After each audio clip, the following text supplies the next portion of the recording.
travail est sur où est la limite du possible et de l'impossible. Et souvent, elle n'est pas là où on pensait. Aucun artiste n'y était parvenu avant lui. À New York, JR, l'un des artistes de rue les plus renommés au monde, tapisse l'intégralité de Times Square de ses photographies. Basically, vous rentrez dans la cabine et vous faites une photo. Faces of New York, les visages de New York, c'est ça. Tous ceux qui veulent faire un portrait peuvent venir et l'afficher.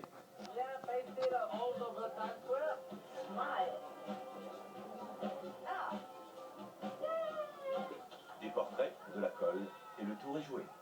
Celui qui se définit comme un activiste urbain affiche son art dans la rue. Des milliers de visages de passants peuplent désormais le cœur de Manhattan.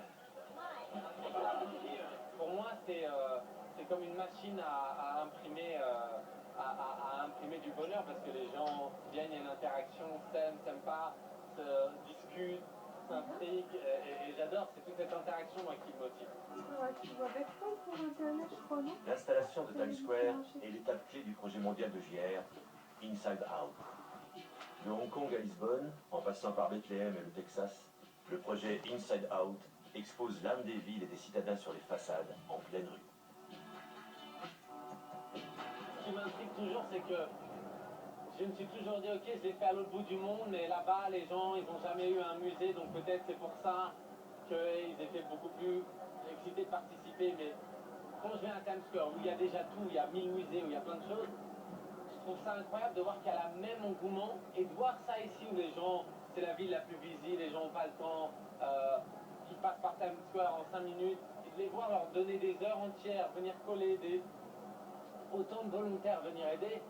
Forcément, ça redonne foi en les gens, ça redonne foi en la vie. Près de 153 000 personnes ont déjà participé au projet Inside Out. Je suis le travail de JR depuis 3 ans. Il a marqué le mouvement du street art dans le monde entier. J'adore sa façon de faire participer les gens dans la rue. En voyant ça, j'ai juste envie de prendre des photos. Quand JR lance un projet, la photographie en est le point de départ, et surtout pas la finalité. Quand moi je prends une photo, je l'expose sur un mur et je passe à autre chose. Mais JR a toujours un grand projet en tête. C'était l'occasion rêvée pour tous les New-Yorkais de participer. En 2011, la Fondation TED a remis un prix à JR pour récompenser sa volonté de changer le monde. Les 100 000 $ qu'il a reçus à cette occasion ont servi une cause qui lui est chère. Faire interagir les participants du projet